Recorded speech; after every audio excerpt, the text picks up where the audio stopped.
इमरान खान के खिलाफ तोशाखाना समेत कई मामलात में करप्शन के सबूत मौजूद हैं। FIA और नैब तहकीकात में चेयरमैन PTI को जवाब देना पड़ेगा। PTI कारकुनान ने जुडिशल कॉम्प्लेक्स पर हमला किया, जिना हाउस की तारीखी इमारत को निशाना बनाया। मरियम औरंगजेब की गैर मुल्की चैनल के साथ गुफ्तगू। PDM आज इस्लामाबाद में धरना देगी। लाहौर और पंजाब के शहरों से नून लीग के काफिले इस्लामाबाद की जानिब रवां दवा। पुलिस की भारी नफरी सुप्रीम कोर्ट के बाहर पहुंच गई। धरना सुप्रीम कोर्ट या रेड जोन के बाहर होगा। हुकूमती इत्तेहाद में इत्तेफाक नहीं हो सका, कुछ देर में फैसला होने का इम्कान। पेशावर से जमीयत उलमा इस्लाम के काफिले धरने में शिरकत के लिए इस्लामाबाद रवाना। मुस्लिम लीग नून और PP की कारकुनान पेशावर टोल प्लाजा पर जमा होना शुरू हो गए। मुकम्मल लंदन प्लान सामने आ गया। गिरफ्तारी के बाद पुरतशद्दुद वाक़यात को बहाना बनाकर बगावत का मुकदमा कायम किया जाएगा।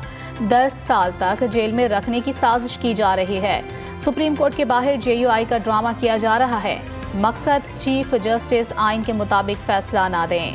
इमरान खान का बयान। 14 मई आई और गुजर गई। पंजाब में इलेक्शन ना हुए। वज़ीर आज़म, वज़ीर दाखिला, वज़ीर दिफा और वज़ीर ख़जाना पर तौहीन अदालत लगेगी या नहीं, नजरें सुप्रीम कोर्ट की 3 रुकनी बेंच पर लग गईं। Chief justice उमरता Bandial, justice Ejazul Ehsan, justice Munib Akhtar आज अहम केस की समाअत करेंगे।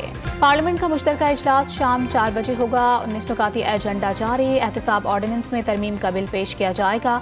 सदर मुमलिकत ने दस्तखत के बगैर वापस कर दिया था। मंजूरी के बाद बिल दस्तखत ना किए जाने पर भी 10 दिन में कानून बन जाएगा। कौमी असम्बली का इजलास सुबह 10 बजे होगा। वज़ीर आज़म ने वफाकी काबीना का इजलास भी आज दिन 11 बजे तलब कर लिया। 9 मई के पुरतशद्दुद वाक़यात में ज़्यादातर अफगान शहरियों के मुलव्वस होने का इंकशाफ। गिरफ्तार अफगानों का रिकॉर्ड और शनाख्ती दस्तावेज़ात मौजूद ना होने के बायस पुलिस को मुकदमात के इंदराज में मुश्किलात का सामना। गिरफ्तार मुल्जिमान का PTI की मकामी क़यादत पर एहतजाज और तोड़ फोड़ के लिए पैसे देने का इल्ज़ाम। Army chief general Syed Asim Munir और मुत्तहिदा अरब अमारात के सदर शेख मोहम्मद बिन जैद का टेलीफोनिक राबता। 2 तरफ़ा दिफाई ताल्लुकात और फौजी ताउन पर तबादला ख्याल। IMF ने पाकिस्तान से नई फाइनेंसिंग $8 अरब तक बढ़ाने की खबरें मुस्तरद कर दी। मुआहिदे के लिए पाकिस्तान की बैरूनी फाइनेंसिंग ज़रूरियात में कोई तब्दीली नहीं आई। पाकिस्तान में आलमी मालियाती फंड्स के नुमाइंदे एस्थर पेरिस का बयान। कराची में मैट्रिक के इम्तहानात पेपर शुरू होने से 1 घंटा कबल ही हलशुदा पर्चा सोशल मीडिया पर आ गया। इम्तहानी मराकज़ पर मोबाइल फ़ोन्स पर पाबंदी। तलबा एयरपोर्ट इस्तेमाल करने लगे। खैबर पख्तूनख्वा में आज से तालीमी इदारे खोल दिए गए। मैट्रिक के इम्तहानात भी दोबारा शुरू हो गए। अमन और अमान की खराब सूरत हाल की वजह से 9 मई को तालीमी इदारे बंद कर दिए गए थे। और तुर्किया में सदारती और पार्लिमानी इंतखाबात के बाद वोटों की गिनती जारी। सदर रजब तैयब एर्दोगान को मामूली बरतरी हासिल।